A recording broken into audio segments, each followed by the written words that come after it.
The phone vibrated once on the marble counter. Not a call. A message. You're off the guest list until you apologize to my boss. I was already dressed.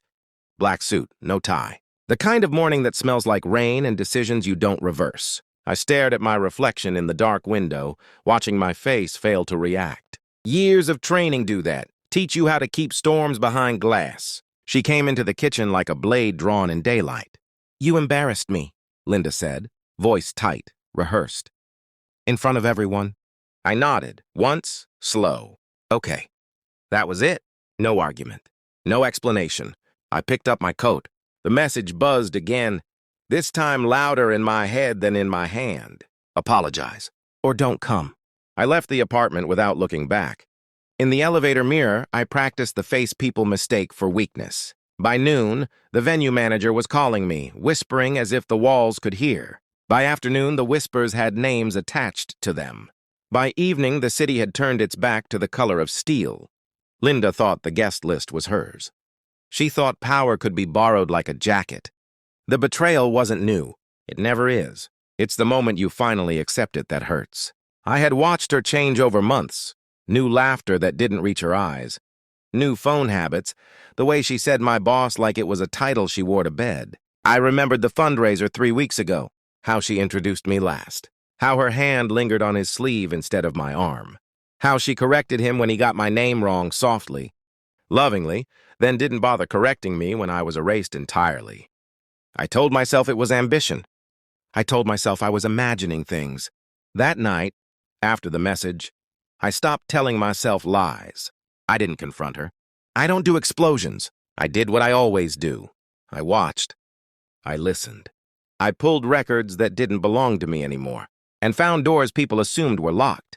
Phone logs, calendar overlaps, expense reports that told a love story in decimals. She stayed late on Tuesdays. He cleared his schedule. She booked hotels under her maiden name. He paid in cash. I smiled at dinners, asked about her day, kissed her cheek like a stamp on an envelope I already knew was addressed to someone else. The wedding planning continued. My name was on the invites. My face was on the website. Her boss was listed as Chairman Emeritus, a guest of honor. I let it all happen, because timing matters. The confirmation arrived at 6:14 a.m., an email forwarded from an old contact who still owed me honesty. A photograph. Linda, laughing. Him, pale even in happiness. A hotel window behind them. The date matched a board meeting he'd sworn under oath he attended. I printed it, slid it into my inside pocket, folded my suit jacket over it like a secret. At 8 hours, Linda stormed out, heels sharp, perfume aggressive. You didn't apologize, she said. You're not coming. I nodded, again. Okay. She didn't see the relief. She never did. The morning of the event, the city held its breath. So did I. I arrived early, not as a guest, as the man whose name sat quietly on every contract, every lease, every donation line item. No one read past the logo. I stood near the entrance while staff rehearsed smiles. Then the car arrived. The chairman stepped out and froze. Color drained from his face as if someone had pulled a plug. His eyes found mine. Recognition flickered. Fear followed. Linda came running, radiant, powerful, until she saw his expression. Linda, he said, voice breaking, tell me you didn't just ban the chairman.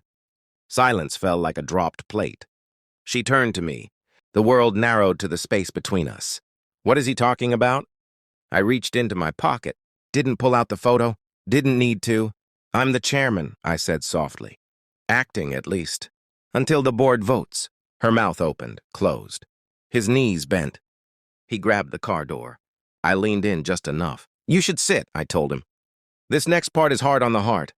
They asked for explanations. I offered documents, quiet, clean, emails he'd deleted, expenses she'd approved, conflicts of interest written in their own handwriting. Linda cried. He begged. I stood still. I didn't know, she said to me, eyes searching for something to hold on to. I tilted my head. You knew enough to erase me. Security escorted him out. Cameras flashed. The board members whispered like children who'd seen a ghost. Linda tried to follow. I stopped her with a look. You're off the guest list, I said. Until you apologize. She collapsed into a chair that wasn't hers anymore. Later, when the room was empty and the city resumed breathing, I walked away. No speech, no forgiveness, just distance. I didn't lose her. I outgrew the lie. Power doesn't shout. It waits. And when it moves, it doesn't look back.